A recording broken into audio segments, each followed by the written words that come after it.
We're live. Hey, everybody. Hi. What's up? What's up? While we're waiting on people to join, I added, by the way, our little Lipstick. name Oh, look at that. to the bottom right there. While we're waiting on people to join, Kerrie's going to put her lipstick on. That's right. Don't forget to go to coopedup.com to sign up to get my email updates and all that stuff. If you're on the various platforms, you can follow me at I'm Cooped Up. Make sure you follow Kerrie at Food Sparks. Wherever you're listening or watching this, click the bell to be notified. And then here's the latest thing. You can text me and I can text you, and it's not a group text. It's like a one-on-one text. That's the number. It's called Community, and it's 214-949-8599. And I used it last night to send out an all points bulletin to people about some COVID vaccine that was available. So if you want COVID, this is one of the ways that you can get it. Wait, did you text me or did you text me from that number? I texted you in real life. Oh, okay. I also did it from that, I think. So because so don't do like me and take the number that Cooper just shared and put it in your contact for that person, because then you'll think you're texting Cooper. If you also text Cooper, they'll think you're texting in that thread and you're just writing back to that phone number. Well, I see it. I just have to go to a special app to see. Yeah, I was like, oh, I didn't realize it was doing that. Yeah.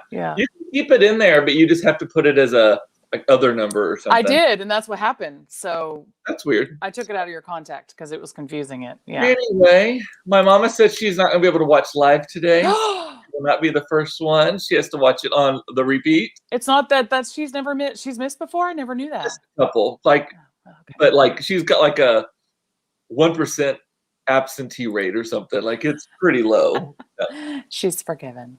Yes. So, Valerie said, I just came here to vent that Kessler Parkway is not Kessler Boardwalk. Some of us essential workers need to get home without running over folks, whatever doodles and spandex booties.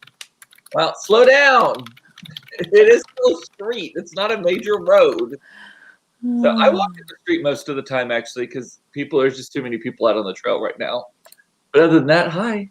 Don't be that person with the little weird guy in the yard, the little plastic guy that says, kids play here, slow down. Oh, I have one that I wheel out and it says slow your roll on it. That's cute. That's cute. One of them says, it's from Yardbirds, I think is the name of the company. Yardbirds, that's funny. It was expensive. It was like $120 for this thing. Well, of course, because it's kitschy and fun. All these little signs, it's like 4 different signs. It's like slow your roll, watch yourself, like stuff like that. But that weird little guy, you know what I'm talking about? Is he supposed to be a turtle? To me, he looks like the old inappropriate lawn jockeys. Like he doesn't look like I wheel it out, and it is shocking to see how many people who fly down my street. Because I live on a significant street, but it's not a major street. It is still a street that has a golf course, a trail, a tennis court, and a park on it. And for some reason, people think that it is the street to drive more than 25 miles an hour on.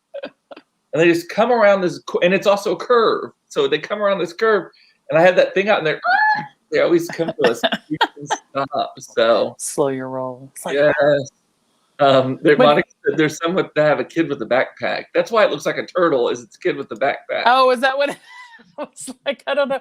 But then it also looked like the lawn jockeys from back in the 50s. I was like, that's not appropriate. I don't know what's going on there. Yeah, I hate those things because they're like, kids live here, and then I want to be like, well, keep your kids out the street.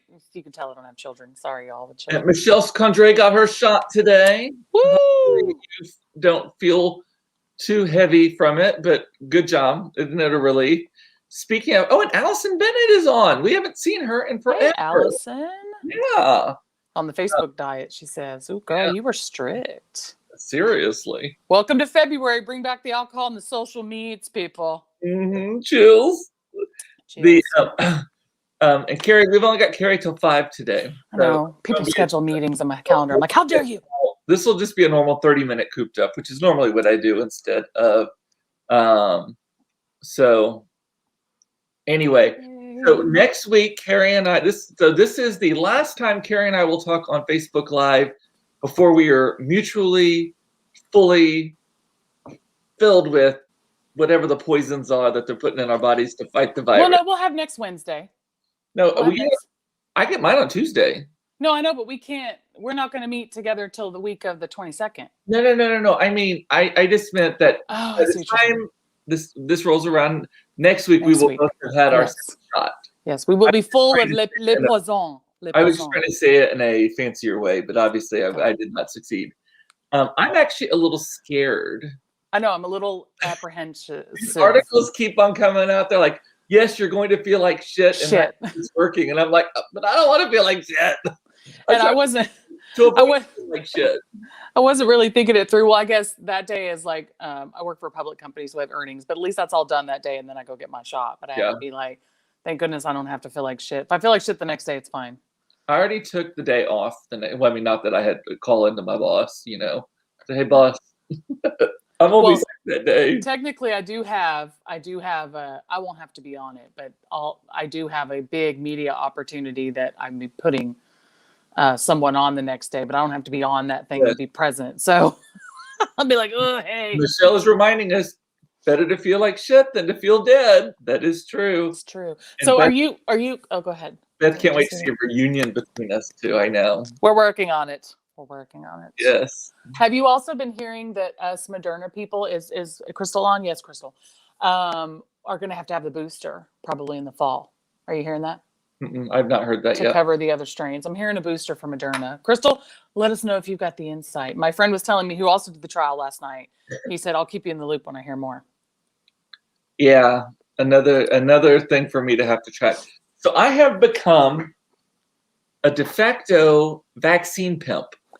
So to the point where, yesterday I got a hot lead on where vaccinations, you could just sign up for them online. You still had to qualify. You had to be in group 1A or 1B. Yeah.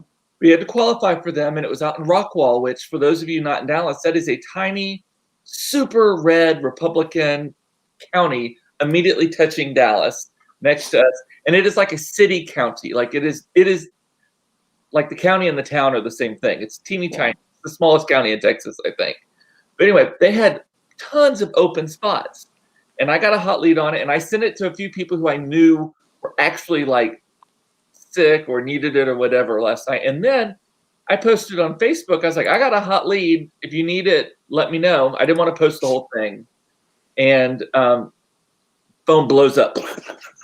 And also, as a reminder, I also sent it out to my followers in the Dallas area who subscribe to my texts. I don't send them out very often. Hot tip, though, text me at 214-949-8599, and you might be on the list. So I sent it out, and so they sold out, like within 2 hours of me sending that. I was checking it, and no spots available now for like the next 3 weeks. But they had stuff available today. Yeah. Like, drive out to Rockwall, and once you get the first one, and I think Beth, did you get it? I think you did. And Sam Sanchez is saying, thanks, Pimp Koopa. Yeah. So I sent it to my boss, who immediately jumped on it, sent it out to her friends. They all got in before it closed. And she wrote me back, is this legit? It says I can get it Friday. And I just signed up. I was like, it should be legit. Good luck. I know. And I am not making, here's my thing. I am just passing along opportunities. Yeah. It is not, I am not making judgment calls about them. I am not making anything else, right? Yeah. And so, that's what I said. I was like, when you show up on Friday, let me know how it goes. And Beth said she got an appointment. So, and she was the one who was talking yesterday about, see, here's the other thing. Watch Cooped Up Live, and you were in the know. It may have saved your life. You're welcome. And here's the thing. Here's the thing that is funny. I have started now getting gifts in the mail from people thanking me. So I got a delivery of Tiff's treats at the house. Nice. Today, saying thank you that my mother got it or whatever. And then today I got a shipment of 3 bottles of wine from my friends Ian and Ryan in Houston, who own a company called Nice Winery. Nicewines.com is their website, nicewines.com. This Wildcat Chardonnay they sent me, cute little label there. And they sent it with a note that says, I'll read it to you. It says, thanks for the potassium chloride, monobasic potassium, phosphate, sodium chloride, dibasic sodium phosphate, hydrate, and sucrose cocktail. Love, Aaron and Ryan.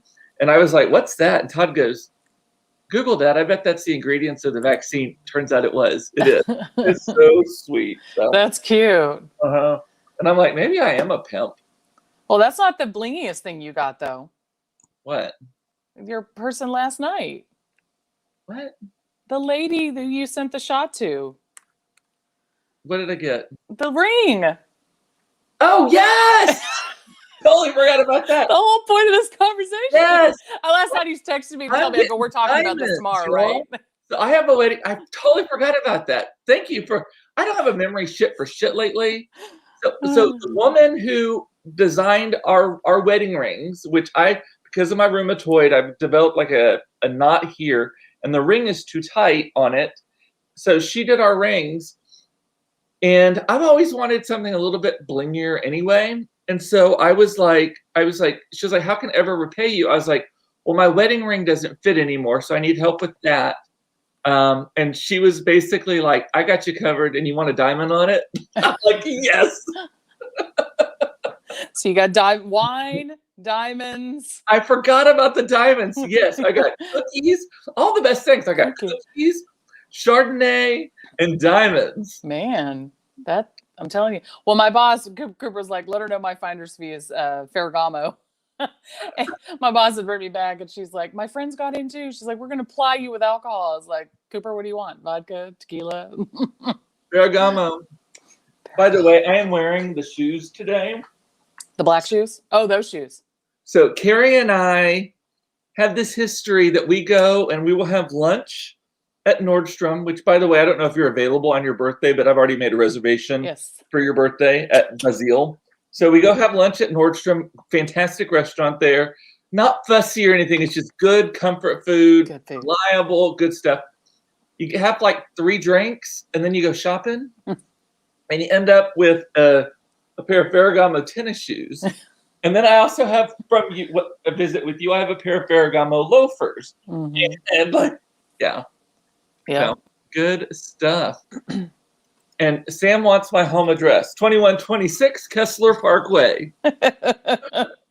Do I need to create a banner for it? You need to create a P.O. box so you're not giving out your own address on the Facebook. I don't mind. Be like an influencer and get a P.O. box. Cooper. Everyone knows where I want people to know where I fucking live. I want the fans to drive by and see my gorgeous 7,000 square foot house that is fully decorated half the year. And come back in November when the reindeer. Yes. And Eric is saying I'm a big believer in diamonds on a men's wedding ring. This year is Mark's and my 20th anniversary, and I'm getting an emerald and diamond ring. That's cute. I love it. So I don't wear a lot of jewelry on my hands, or it took me a while to get a watch. I only got an Apple Watch because I beat the shit out of jewelry and watches. I've never had a nice watch because I always hit them on doorknobs. That's why I got the bumper around my Apple Watch. See, that's so funny though, because I got for my 40th birthday, I got a Rolex. Love it, wear it like crazy, and then I got an Apple Watch. And you don't wear it anymore. I don't even tell you the last time I'm fairly certain I still own a Rolex. Like I don't know. And I change out the bands every day. This is my favorite one at the moment. It's from Nyloom. That's the Courtney Kerr band? The stainless steel band? No. This one is from San Antonio. Oh, I can't see it. Okay. It's made out of like oh yeah, now I see it. Flannel rug or something. So very cool. Well, I don't think much about like a wedding ring or whatever, but I do know I really just want a band of like pave diamonds all the way around. Like that one we got, the Diamondique ones we got from HBC. What is it? Yeah, QVC. QVC. I love that ring. It's like a Cartier knockoff. I do too. That's all I want is diamonds all the way around because I'm going to beat the shit out of it. I bought that one because it fits over this fingernail, although I haven't worn it in a while. My issue is that it's very sharp on the edges. Like it's a little thick. It's a bit thick. Yeah. But I got that because I couldn't wear my wedding ring and all of that. And so, yes. Yeah, if I had a solitaire, I just know I'd knock that diamond out. I just know I would. And I'd be like, oh, I don't know where that $3,000 went. Like an upside down turtle. Yeah, that's exactly. So I just want like a band all the way around with pave. Love that band, Valerie says. Yeah, it's the Cartier knockoff. But the Diamondique, it does a good job. It doesn't tarnish. Yeah, Diamondique? Diamondique, I think, from QVC. Yeah, that's what it was. It was like $40. Yeah, Courtney Kerr wears a ton of their jewelry on her hands and their necklaces, and they don't tarnish. I get so many compliments about it. So yeah, it's beautiful. Allison got in at Collin County yesterday. That is great. And Michelle's was at Parkland. and they were handing out bottled water and packages of animal crackers. Oh, That's nice. sweet. I would not have where we went. I would not have accepted any water because I did not want to have to pee. There was no place to pee. Yeah, no place to go. Oh, speaking of that, for anybody that's going like we did, Cooper and I's locations have both changed in the app for our second shot, but we're like, our card that they gave us. No, mine was always at the other place. They've now. Well, no, they changed it since. You're right. Yeah, so we're like, we're just gonna go where it says on the card because now I'm afraid to go where it says in the app. Like, it shouldn't make a difference, right? It's the same, you know. They don't want to be policed, and I bet if you show, because how many little old people don't really look at that My Chart? How often do grown-ass people look at their My Chart? You asked me if I'd change. I didn't even think to look at it. I'm looking at my My Chart just to make sure. Like, no, it's written on the card. Yeah. In their handwriting, where it is. I figured I figure if I show that, I'm like, I'm supposed to be here, right? They better not kick me out. Yeah. Beth took a screenshot of J-Lo's ring from the inauguration, gave it to her husband, and said, "Here's your hint for Christmas." I don't think that's a hint. I think good luck. that is a challenge. That is a strong suggestion. All of that. So that's when your husband goes, "Well, when you got A-Rod and J-Lo money, sure." Yeah. God, what I wouldn't do for A-Rod. Really? He's such a geek. I mean, his body is nice, but he's fine. He's like an old daddy now. He's aging differently than he used to look. Yes. You know, we got a new police chief today here in Dallas. Yeah. He's pretty fine also. I don't know if you've seen him. I saw an interview last night. And he started today. I can tell you they all look good in uniform. I get to see them on the regs. Yeah. Let's see. Michelle, I asked if I could get my second shot at a different place if it was available, and they said no, you have to come back here. Well, so Michelle did the in-person at Parkland. Okay, that was different. We did the one that is run by Parkland, but it's the field ones, the drive-through ones. That's why. So. And my card is the two. Huh? I don't think they're mixing the two. The drive up. No, they're not. Yeah, my card, what's written on it is what was originally told to me in the app. But now when I log into the app, it's the other location. Yeah. Well, I bet they're going to be okay with it. Yeah. And mine actually even changed days. I'm going to still show up for what's on the card and be like, I didn't know. And worst case scenario, they turn me away and I get it 2 days later. But I'm hoping, because I want to get it as soon as possible, because there's now rumble about delaying the second dose and stretching it out, because technically you don't have to have it 4 weeks later. You can have it 6 weeks later or months later. But I just want it done. So that's why they're saying that about changing the first dose. And people are like, if you do that, people aren't going to show up for their second dose. I saw that on the news the other night. I didn't realize the impetus behind that conversation. Well, and Johnson & Johnson's is a 1-dose thing. It's less effective, but it's 1 dose, which is going to be great for young people, just to kind of keep it tamped down amongst them who won't show up for a second thing. Well, the whole tagline with the Johnson & Johnson vaccine is basically, this will keep you out of the hospital and probably keep you from dying. That's their whole thing. And you know what? I saw Claire had to go for Class A to make a video. So we met at a park or a backyard of a friend's house, and they had to make this little video. And one of the mothers is a pediatrician, and I was talking to her about that, and she said, she's like, that's the entire point of like the flu vaccine too. The flu vaccine is only about 50% effective at you not getting the flu, but it is like 95% effective at not letting you die from the flu. Like that's the point. Yeah. Yeah. So they're basically saying, even though it's not more effective, it'll keep you from getting it really bad. You might still get it, but you won't be in the hospital. Have you? I know you. Did you subscribe to Discovery Plus? Not yet, but I'm going to, because I want to watch Fixer Upper. It's good. They're only doing 1 episode a week. They're not really. I know they're making you wait for it, aren't they? I kind of like that though. We've returned back to TV as it once was, and it builds up anticipation. I exactly, like it. and like it. And like it's not like, I've never been a binger anyway, so I've always trickled things out. It takes me. I'm still in season 2 of The Queen. Like or The Crown. I haven't even finished that. It took me a while to get into binge watching, but I do appreciate shows that I don't have to binge. And I'm like, Handmaid's Tale was the first to teach me that, when Hulu came out with that 3 years ago. I'm like, oh, this is nice. I just have to watch it on Wednesday. And then I talk about it with everyone the next day. Oh, So, is that how they did it too? Yeah, Handmaid's is once a week. I've only read the book. I haven't seen it. Yeah. Also, before you have to go, because you have like 5 more minutes, have you heard you're a PR person too, just like me. So there's now a controversy. It's a non-controversy that the White House has asked reporters to submit questions in advance so that what's her name, Jen something or whatever her name is, the press secretary, is ready, has the information available, right? And some people like Meghan McCain and others are like, oh my God, that's so unethical and blah, blah, blah. That's the worst. Other people are like, every PR person does this forever, always. This is a totally common practice. Yes. And I agree with that. I don't think that we have ever had an interview, at least not in the last 10 years, that has been organized through my PR firm where we did not ask for questions in advance. Yeah. Now, we're not doing it defensively, and we are not doing it like aggressively or whatever. Like it's just what you do. It's just like, hey, I know your time is valuable, and I know our time is valuable, and I don't want to have to answer your question with, I don't know, I'll get back to you.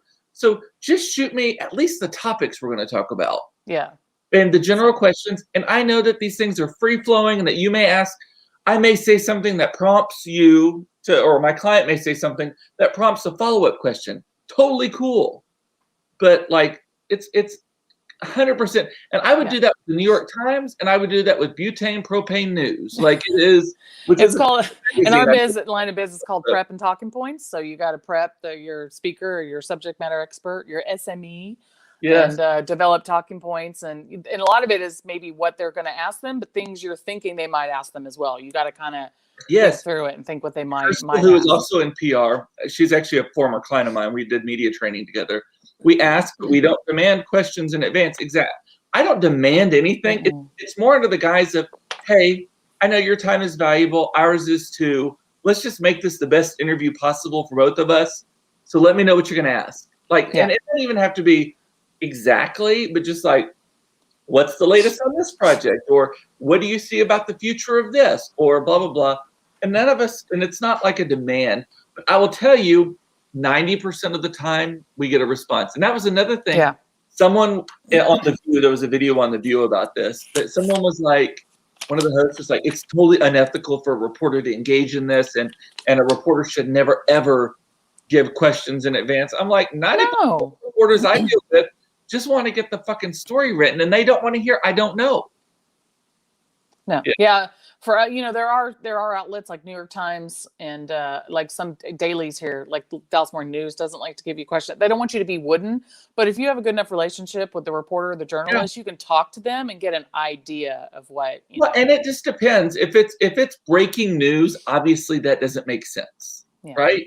But if we're talking about the launch of something or a trend story or something like that, like, let's just make it more efficient, right? When I do broadcasts, I put together producer sheets with a shortened version of the talking points that I've prepared for my SME to give them a heads up as to what they are prepared to talk to. Because when they leave it open, like, oh yeah, let's just come on and talk about XYZ. Yeah. I give it to them because they hand that more often than not. They hand that right to their anchors like minutes before the segment starts, and whatever is fresh in the anchor's mind is what they're going to ask. And if you've put it on a producer sheet, more often than not, they're going to ask. You're going to get the questions asked that you want, so it's totally normal. So, I agree. So, let's see. So, Allison is talking about. Did you see the restaurant show on Magnolia Network? They only take reservations via postcard. Interesting. No. Is that called going out of business? Exactly. That's interesting. I don't know about that. Speaking of other shows, I think I mentioned on a previous show, but the Stanley Tucci Italy show starts on CNN. I think it's Valentine's Day or the 15th. It's one of those. It's so sweet. And he did this after his wife died, right? Like this was kind of his way of finding himself again or something, right? He's still married. She didn't die. He's married. I told you on the show. Well, again, I don't remember. He is married to Emily Blunt's sister. Oh, well, then maybe his old wife died or something. I thought there was something to do with the death of a wife or something. Oh, maybe there's a story there. But yeah, he's currently married to her. And I know they've been married for a while now. But And Valerie, who was on, she said she was on Fox 4 this morning, and they gave me all 4 questions in advance. They don't want you being I don't know, like they want it especially to be, broadcast. Broadcast would be like, what do you want to talk about? Is the PR person for the North Texas Food Bank, so that is like a legit great organization. I think I got that right, but anyway. Listen, we've all seen his first wife died. Stanley Tucci's everyone's crazy. First wife. We've all seen people on broadcast that just look like a deer in headlights. Those people did not have a PR person behind them. No. There's that Will and Grace where Will is like, who's he? When the light goes on, he's like, that happens. And I've dealt with enough C-suite people, you'd be surprised. Like they just go blank. Half the time they just want a piece of paper in front of them so that if their mind does go blank, they can look at some and I bullet point in like huge print too. Yeah. So that it is like you can glance at it and see what you're looking at. And I bold key phrasing or key terms. And what's great about in the virtual world now, they're already on a computer, so they can split their screen and have their Skype up or whatever and have their freaking notes right in front of them. And then they don't even have to know. I technically could do this interview without seeing myself and just have my thing up and just look at the camera too. Yeah. I don't need to see what the other person looks like. Yeah. And Michelle is arguing that a news reporter asking questions, I believe, is very different than an interviewer asking questions. You know, I don't know, though. The White House press briefings aren't for gotcha journalism. The whole point of the White House press briefing is an exchange of information. It is a mutually beneficial thing. It's not supposed to be the gotcha moment, right? Yeah, but yet when they're in there, they're always going to ask. We talk about it in the business as a zinger. You know, sometimes you got softball interviews and they're going to ask exactly what you talk about. Sometimes you're going to have a zinger. I think the White House environment is more of like, and one more thing, and they zing you, you know. But then they'll ask you something random. They're like, so what do you think about what just happened in the Seychelles Islands? And it's like, I don't know. Like, I don't know. That's called bridging. You tell your subject matter expert how to bridge it back to their key points. Yeah. Well, and the press secretary, fortunately, is able to say, I don't know. Let me get back to you. And she did make a mistake yesterday. She kind of made fun of Space Force.